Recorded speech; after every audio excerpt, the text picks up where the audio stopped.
अस्सलाम वालेकुम रहमतुल्लाहि व बरकातुहू। दोस्तों, मैं हूं इरफान खान, आप तमाम का इस्तकबाल करता हूं मेरे इस यूट्यूब चैनल में।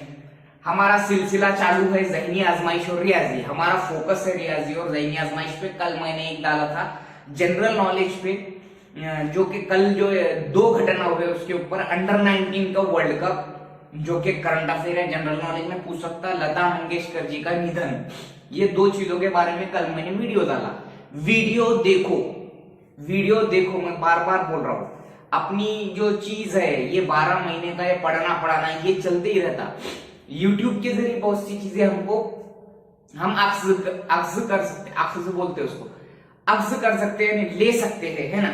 तो देखो, वीडियो देखो, अच्छा लगे तो शेयर वेयर मत करो, लाइक मत करो, सब्सक्राइब मत करो, नोट डाउन तो भी कम से कम करके रखो कि कौन सा पैटर्न का इस्तेमाल हो रहा है जनरल नॉलेज में, क्या चीज कहां पर हुई। अंडर 19 से पूछेगा, लता मंगेशकर जी का पूछेगा, कुछ भी पूछ सकता है। ये दो चीजें तो दोनों में से पूछेगा। अगर ऑनलाइन हुआ तो सबको एक दिन में या 10 शिफ्टों में हुआ तो किसी को कुछ अलग अलग पूछ सकता है। ऑफलाइन हुआ तो पूरे 2-3 लाख बच्चों का एक ही टाइम में एक दिन में पेपर हुआ तो उसमें भी पूछ सकता हो, तो काय में भी पूछ सकता। अपने को तैयारी रखने की है बस। बाकी बातें छोड़ो, आज का जो वीडियो है ये बहुत इंटरेस्टिंग है, बहुत जबरदस्त है और इंशाल्लाह 100% आपको ये चीज ये समझ में आएगी। देखो, पिछले टेट में भी ये सवाल पूछा था, इसको बोलते हैं कॉम्बिनेशन। इसका आम फहम जबान में मैं मतलब समझा था इसको। अपन पीछे तुम बोर्ड पे देख रहे होंगे ये टाइप के सवाल। कॉम्बिनेशन दिखने में ऐसा टफ दिखते हैं। आर्ट्स लेवल के, आर्ट्स फैकल्टी के जो रहते हैं जनरली, हम लोग जैसा मैं हूँ 12वीं साइंस जो था मेरा, तो उसके बाद से फिर आर्ट्स फैकल्टी में आएगा, मतलब हम आर्ट्स में ही काउंट होंगे। लेकिन जो साइंस फैकल्टी से रेगुलर है, बीएससी है, 12वीं साइंस है, इनको कोई मसला नहीं, इनको समझ में आ जाता। अब नियर अबाउट अपन है आर्ट्स वाले ऐसे फील्ड में 60-65%, 70%, तो अपने को ये चीजें मुश्किल आती। आम फहम जबान में इसका मतलब होता है सिलेक्शन करना या इंतखाब करना, इसको कहते हैं कॉम्बिनेशन। इस पर पूछे जाते हैं सवाल, एक तो ऐसे पूछे जाते हैं या फिर वो इसमें पूछे जाते हैं जो जुमलों में सवाल, समझे। इंतखाब करना यानी चूज करना, कहीं से सिलेक्शन करना, ओके। इसका मतलब होता है आम फहम जबान में। अब देखो, सामने पहले नंबर पे देखे होंगे तुमने ये 4C2, इसका जैसा जवाब क्या पूछता हो। तो अब इसको जो है, अब सबसे पहले ये बात, ये बेसिक बता रहा हूं, पूरा बेस, जिससे अपने को आगे की चीजें समझ में आएंगी। 4C2 इसका आंसर क्या। तो 4C2 में देखो, ये C के ऊपर में 4 है, नीचे में 2 है। अब ये यहां जो दिख रहा तुमको ये 2, तो जब हम हल करते इसको, तो हल करते टाइम ये जो है इसको ध्यान में रखते हुए करना होगा। जैसा ये 4 है तो 4 से उल्टा ये इतने बार वो अदद लेना पड़ता। समझो मैं क्या बोल रहा है। जैसा कि मैंने यहां लिया 4 ज़रब 3, 4 के पहले का क्या आंकड़ा है 3 है, और यहाँ ये इसका कॉम्बिनेशन क्या है कि इतनी बार उतना रिवर्स गियर मारने का, ये अगले का इतनी बार, ये जो नीचे सी के नीचे में जो दिया हुआ है वो, ओके। ये कॉम्बिनेशन की बेसिक मिसालें हैं जो कि आपको इजी गोइंग में समझ में आ जाएंगे इंशाल्लाह। उसके बाद में ये जो है, ये नीचे का जो है, इसको क्या करना है अपने को, वैसे ही सेम जो है इसका इससे पीछे का, यानी क्वेश्चन को समझो। मैंने क्या करा, नीचे 2 है यानी 2 बार इसका 4 जो है, 4 से पीछे जो जैसा 2 एक अदद पीछे लिया, क्योंकि ये 2 है तो यहां 2 बार ऊपर आना, शुमार पुनिंदा में, यानी 4 से पीछे का रिवर्स 1, यानी 4 ज़रब 3। अब बटे में वैसे ही सेम 2 का 2 ज़रब 1 लिया। अब देखो क्या करता, 2 का 2, 2 दूनी 4, ओके। यानी इसका जवाब आएगा 6। कितना आएगा, यानी 4 में से जो 2 है इसका कॉम्बिनेशन है वो कितनी मरतबा हो सकता है, इंतखाब या सिलेक्शन कितनी बार हो सकता, तो वो 6 बार हो सकता। मैंने पहले मिसाल में जैसा समझाया वैसी सेम आगे हम बहुत सी मिसालें देखेंगे नेक्स्ट क्वेश्चन में, या नेक्स्ट जो है इस पर। इसका जवाब होगा 6। अब ये देखो 7C3, इसका क्या जवाब। अब 7C3 देखो, ये 2 अदद मैंने बोला, ये 2 अदद है, ये यहाँ 2 अदद है सी के नीचे, इसलिए मैंने 4 के रिवर्स पीछे 3 लिया, यानी 2 बार लिया, 4 को रिवर्स 2 बार लिया पीछे। ओके, और उसके बाद में जो रहेगा यहां पर मैंने जो बोला कि ये जो 2 है इसको भी मैंने सेम नसबनुमा में जो है अदद से उलट एक जरब करते जाए, ये इससे ये अदद से उलट एक जो है जरब करते जाए। क्यों? क्योंकि 2 के बाद इसका पिछला अदद नसबनुमा वाली का पिछला अदद इसका, तो 2 जरब 1, ऐसे मैं आगे बताऊंगा। ये वाला 7C3, अब देखो 7C3 में क्या दिख रहा है तुमको, इसका जवाब कैसा आएगा, दिखने में एकदम मुश्किल, कैसा करने का। आप देखो ये 7 और ये 3, 7 3, ओके। अब इसके पीछे के 7 के यानी ऊपर वाले का पीछे के 3 अदद, क्योंकि नीचे 3 है, नीचे 3 है, इसलिए इसके मैं लेता 7 जरब 6 जरब 5 लिया मैंने, क्योंकि यहां मुझे सी के नीचे 3 है, बटे ऐसे ही जो है 3 का लेंगे हम, 3 जरब 2 जरब 1, क्या कटता है इसमें से, 3 एक 3, 3 दूनी 6, 2 एक 2, 2 एक 2, 7 पंजे 35, आया कि नहीं, एकदम सेकंड में जवाब आया कि नहीं अपना। दिखने वाला कैसा, आर्ट्स वाली भी देख रहे होंगे तो कितने इजी गोइंग में अपने को समझ में आ गया, यानी ऐसा दिखता तो अपने को ऐसा लगता कि ये क्या है, लेकिन कोई मुश्किल बात नहीं है, उसको समझो मैंने जैसा समझाया। 7C3 में मैंने क्या करा, ये नीचे सी के नीचे वाले जो पैर की तरफ से उसके 3 है, यानी मैंने इसको रिवर्स में 3 लिया। आगे भी ऐसी बेसिक जो मिसालें हम देखेंगे। अब देखो सामने सवाल आता, तुमको क्लियर पूरे समझ में आ जाएंगे, पूरे अभी तक जो है वो। अब देखो यहाँ 8C और 5 है, 8C5 दिख रहा, यहाँ 8C5 है, ओके। अब इसका अपने को जवाब निकालने का वहां ऑप्शंस रहेंगे, ओके, तो इसको एकदम इजी तरीके से हमको करने का है। अब इस सवाल को हल करने के लिए हम 8C5 को 8C3 भी लिख सकते हैं, समझो 8C5 को हम 8C3 भी लिख सकते हैं, क्यों? अब ये क्या लोचा है, ये दोनों का जो 8 और 5 का जो फर्क है ये 3 का है, 8 और 5 का फर्क कितने का है, 3 का है। मेरे को कैलकुलेशन में इजी जाना, तो मैं ये जो फर्क है इनका इसके हिसाब से 8C3 का और 8C5 का जवाब सेम आता है, इसलिए मैं 8C5 को 8C3 भी लिख सकता हूं। मैं बार बार बोल रहा हूं, ये दोनों का फर्क 8 और 5 का फर्क कितना, 3 का, तो मैंने 8C3 लिया। अब चलो रिवर्स मारेंगे, नीचे का अदद क्या है, 3 है, तो ऊपर वाले अदद को 3 बार रिवर्स मारेंगे हम, 8 जरब 7 जरब 6, क्यों? क्योंकि नीचे 3 है। अब 3 से रिवर्स 3 जरब 2 जरब 1, ओके, काटो इसको सीधा सीधा, 3 एक 3, 3 2 6, 2 एक 2, 2 एक 2 कट गया, 8 7 56, यानी इसका जवाब क्या आया अपने पास, 56 आया। इजी गोइंग में जवाब 56 जवाब आया। 8C5 का भी और 8C3 का भी जवाब 56 ही आता है, इसलिए मैंने क्या करा, 8C5 को 8C3 लिखा, क्योंकि दोनों का फर्क 8 और 5 का 3 है, और 8C3 लिखकर मैंने ये 3 बार, ये नीचे 3 है तो ऊपर 3 बार 8 जरब 7 जरब 6 लिखा और उसको हल किया, और नीचे 3 जरब वही 3 बार लिया, 3 से रिवर्स उल्टा लिया, तो 56 जवाब है अपने पास। अब 8C2 जो है वो देखेंगे हम, मैं जैसा समझा रहा वैसा लिख के भी रख सकते तुम। 8C2 को क्या करेंगे, यहाँ नीचे 2 है, यानी मैंने 8 जरब 7 लिया, 2 बार रिवर्स उसका पीछे लिया, इसको भी 2 बार रिवर्स पीछे।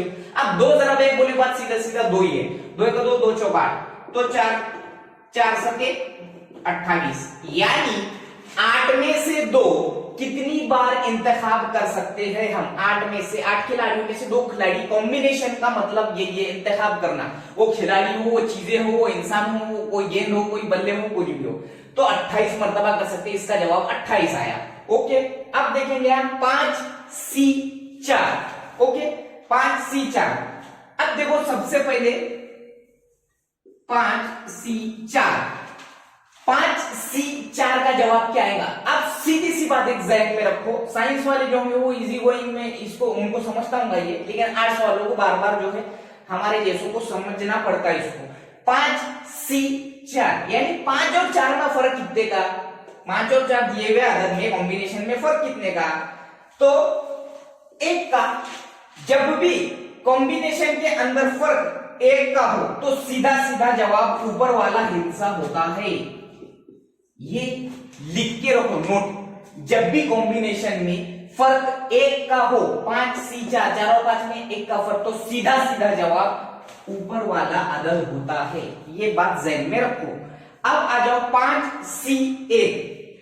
और जब कॉम्बिनेशन के अंदर नीचे वाला अदद एक हो, जब कॉम्बिनेशन के अंदर नीचे वाला अदद एक हो, तब भी ऊपर का ही हिस्सा जो कि तू जवाब में लिख दे। जब दोनों का फर्क कॉम्बिनेशन में एक का हो तो भी ऊपर वाला ही अदद जैसा कि वैसा जवाब होगा, और जब नीचे वाला अदद एक हो तो भी जवाब जैसा कि वैसा ही होगा कॉम्बिनेशन में, यानी ऊपर वाला। खत्म, अपना जवाब आ गया इसका और इसका। 5C5। अब देखो ऊपर और नीचे का हिस्सा जब एक जैसा हो, 5C5 दिख रहा है यार, 5C5, ये छठा सवाल अपना 5C5। अब इसमें जब ऊपर और नीचे का हिस्सा एक जैसा हो तो तब जवाब एक होता है।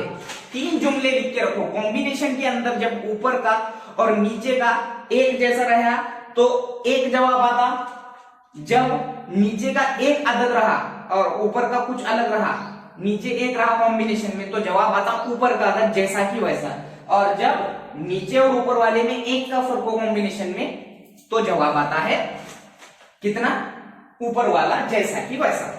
अब हम देखेंगे थोड़ी टाइप 2। अब टाइप 2 में देखो ये सवाल है, ये टेट में अपने को पूछ लिया और सामने क्वेश्चन मार दिया, तो कैसा अपने को डर लगता नहीं?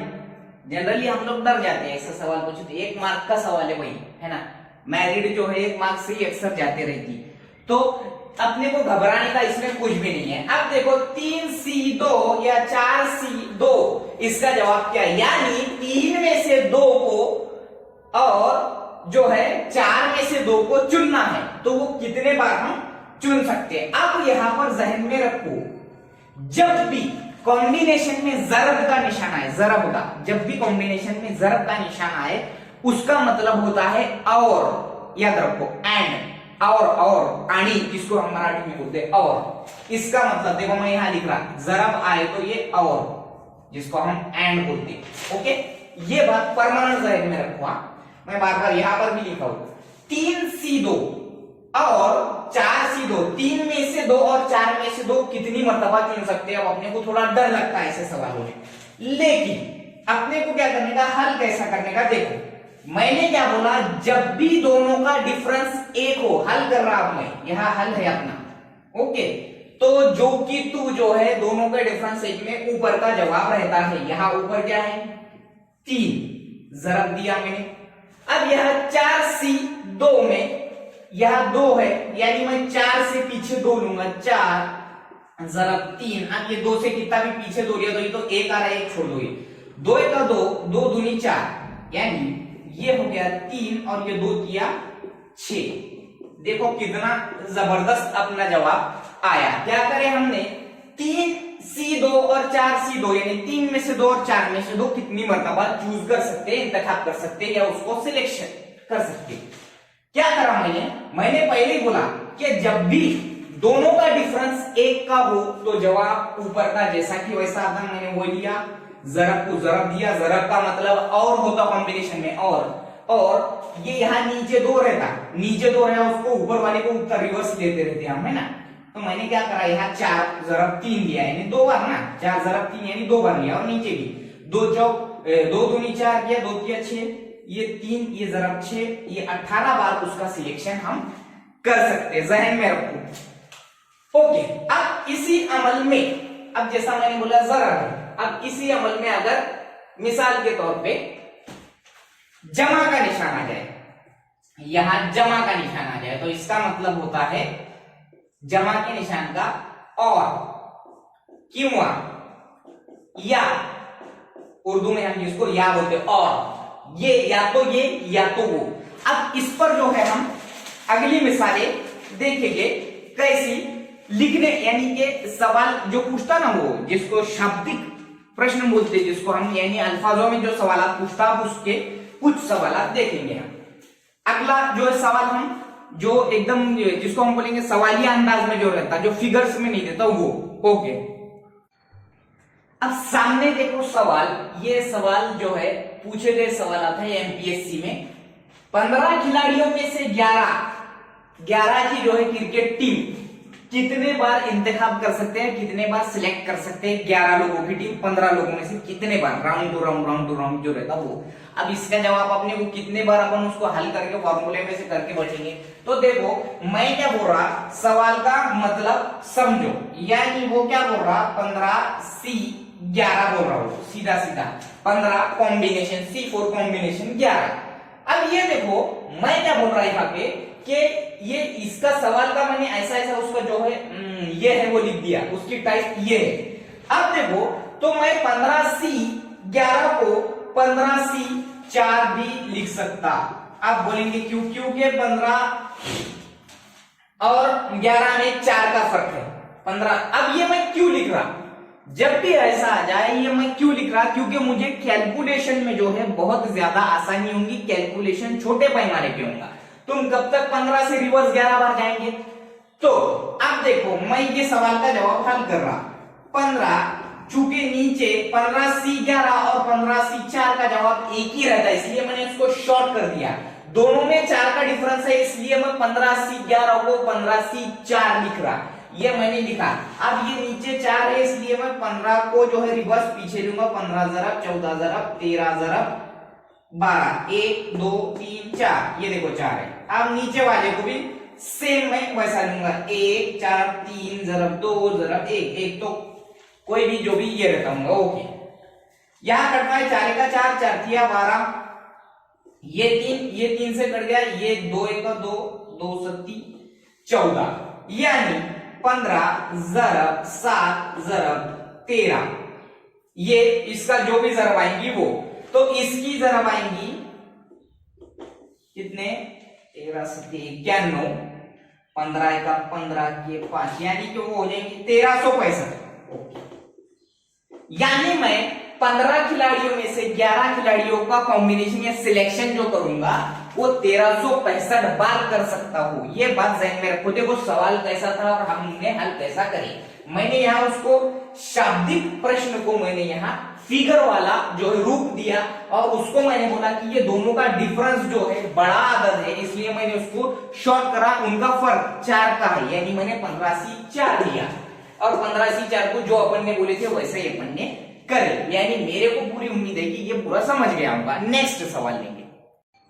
सवाल देखो कैसा है, ये है शाब्दिक सवाल, इसको मैं फिगर में इसका फिगर का रूप दूंगा। ओके, कैसा 7 कंसोनेंट और 4 वॉवेल्स में से 3 कंसोनेंट और 2 वॉवेल कितनी मर्तबा चुन सकते हैं? अक्सर ऐसा सवाल लिखा तो हम जंगल हो जाते, कितनी मर्तबा। मैं बोल रहा 7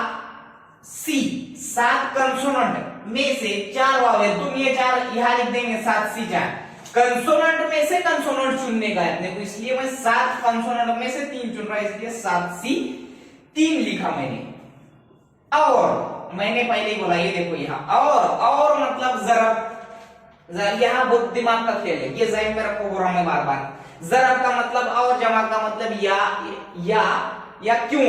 ओके, और या आनी जरब का मतलब या 4 वॉवेल में से 2 कंसोनेंट, 4 वॉवेल में से 2 कंसोनेंट कितनी मर्तबा। अब मैंने इसको रूप दे दिया उसका अपने का जो अपना कॉम्बिनेशन का रूप दिया। ओके, अब देखो अब आता अपना जवाब। 7 नीचे 3 है, मैंने 7 को जो है रिवर्स 3 मारा, 7 जरब 6 जरब 5। ओके, बटे में लिया 3 का पीछे तो अब 1 तो 1 से कुछ भी करो वो हो जाता। जरब 4 का पीछे लिया, ये यहां नीचे 2 इसलिए 4 जरब 3 जरब 4 जरब 3 बटे, अब ये 2 का तो 2 ही आएगा। अब करेंगे हम 3 का 3 3 दूनी 6। ओके, ये 3 दूनी 6 कटा, ये 2 का 2 कट गया, यानी 7 5 35 यहां हो गया। जरब 2 का 2 2 दूनी 4 और 2 थिया 6, इसका 2 और ये 3 6। ओके, यानी 35 छक्के कितने होते? 210 मर्तबा, 210 मर्तबा दिख रहा है क्या? ओके, 210 मर्तबा मैं जो है 7 कंसोनेंट और 4 वॉवेल में से 3 कंसोनेंट और 2 वॉवेल चुन सकता हूं। आया साइड में? कितना इजी गोइंग में सिर्फ मैंने इसको इसका रूप दिया, ये इसको बोलते हैं कॉम्बिनेशन, कॉम्बिनेशन का रूप दिया, यानी अपना जवाब एकदम आ गया। आने दो ना फिर टेट में ऐसा सवाल अपने को इजी गोइंग में अपना हल हो जाता है। आखिरी सवाल बहुत इंपॉर्टेंट सवाल है। ओके, देखो सवाल बहुत मजेदार है, गौर करो इस पे। अब मैंने बोला, जब मैंने तुमको जरब वाली मिसाल हल के दिया, अब ये जमा वाली कैसा देखो, एक बॉक्स में 5 हरे, 4 पीले और 3 सफेद गेंद है। इनमें से एक ही रंग की 3 गेंदे कितनी बार चुन सकते हैं, कितनी बार सिलेक्ट कर सकते हैं, कितनी बार इंतखाब कर सकते हैं। अब देखो मैंने बोला कि और या क्यों बोले तो जमा यानी या। अब देखो इसमें या का मतलब कैसे समझेंगे आपने को, या तो वो पीले ही होंगे तीनों की तीनों, या तो वो सफेद ही होंगे, या तो वो हरे ही होंगे। या आया यानी जमा हो जाएगा यहाँ। अब इसको लिखेंगे कैसा अपन फिगर में, 5 में से 3 या तो वो सफेद हो सकते हैं, 5 में से 4 में से, ये देखो 5 ये 4 में से तीनों की 3 पीले हो सकते, या और इधर क्या है 3 में से 3 वो हो सकते हैं सफेद। ये तीनों की 3 क्यों लिया मैंने, क्योंकि वो एक ही कलर के जो है 3 अपने को चुनने के हैं। अब देखो, अब यहां पर हल करते टाइम क्या करने का, अब पहला क्या है अपना 5C 3 मर्तबा है। मैंने पहले वाले को देखो यहां ले रहा हूं मैं रिवर्स 3, 5 ज़रब 4 ज़रब 3, वैसे ही मैं 3 को भी लूंगा 3 ज़रब 2। अब एक तो एक ही रहता, कोई सवाल ही नहीं आता, जमा। अब आ जाओ ये वाला, अब देखो ये 4 और 3 का फर्क, मैंने बोला जब भी फर्क 1 का हो तो जैसा कि वैसा ऊपर वाला रहता। 4 और 3 में 1 का फर्क, इसलिए मैंने 4 को 4 ले लिया ऊपर वाला। और जब मैंने बोला दोनों आदत सेम रहते तो अमल काय का यानी जवाब क्या रहता, डायरेक्ट एक। कॉम्बिनेशन में जब भी दोनों आदत नीचे और ऊपर के सेम हो तो एक जवाब आता है, जब दोनों में फर्क 1 का हो तो जवाब 1 आता है। ये देखो 1 का फर्क है 4 और 3 में, इसको हल किया मैंने। अब यहां करता मैं, ये 3 से कटा, ये 2 दूनी 4, ये हो गया 5 दूनी 10 जमा 4 जमा 1, 10 और 4 14, 14 और 1 15। आया क्या, राइट, अपना जवाब आ गया 15। इतना बड़े सवाल को हमने जब फिगर का रूप दिए, यानी जब हमने कॉम्बिनेशन के रूप में लिए, तो कितना जबरदस्त जवाब अपना आया। मुझे पूरी उम्मीद है कि कॉम्बिनेशन का ये जो बेसिक और उसपे के सवाल, कुछ सवाल और बेसिक जैसा भी आपको समझ में आया होगा, इससे बहुत ज्यादा फायदा होगा। मैंने जो लफ्ज बोला उसको अपने जबान में लिख के रखो। कॉम्बिनेशन पे एक भी सवाल आया मतलब अपनी नैया पार हो जाती है, अगर अपने को आ गया तो। आर्ट्स वालों को घबराने की जरूरत नहीं है। अदरवाइज जो है तुमको जो आता वो लोगों में शेयर करो, अपने ऐसे दोस्तों में शेयर करो जिनको नहीं आता, जिनको टफ जाता, बताने की कोशिश करो। ये एक सवाबे जारिया है, तुम्हारे बताने की वजह से अगर कोई सही तौर पे सीख गया और उसको उसका माश का जरिया यानी उसकी इनकम सोर्स बन गई, उसकी नौकरी उस पर बन गई, तो वो तुम्हारा एहसान जिंदगी भर मानेगा। अब वो मानते नहीं मानते ये किंतु परंतु जिंदगी भर लेके नहीं बैठने का। तो ये अपने को जो आता वो दूसरों तक बताने की सिर्फ नियत रखो, वो एहसान मानेगा नहीं मानेगा वो उसकी मर्जी। तो बता, अपने दोस्तों में ग्रुप स्टडी करो। ग्रुप स्टडी में 50 बार बोल रहा हूँ, ग्रुप स्टडी करो। क्लासेस लगाने की उम्मीद तो लगा दो, ऑनलाइन वगैरह के लोचे मत पढ़ो, ऑफलाइन क्लासेस ज्यादा लगाओ, उससे सामने बैठे हुआ ज्यादा समझ में आता। अप्रैल में है एग्जाम, तैयारी करो, जो होता वो देखेंगे। 130 प्लस का टारगेट रखो, 150 प्लस का टारगेट रखो तो 130 तक आएंगे। अदरवाइज वीडियो अच्छा लगा तो लाइक करो, उर्दू मीडियम तक शेयर करो, सब्सक्राइब करो और कमेंट बॉक्स में बताओ कि कॉम्बिनेशन आज का जो टॉपिक था ये कैसा लगा और समझ में आया क्या। अस्सलाम वालेकुम।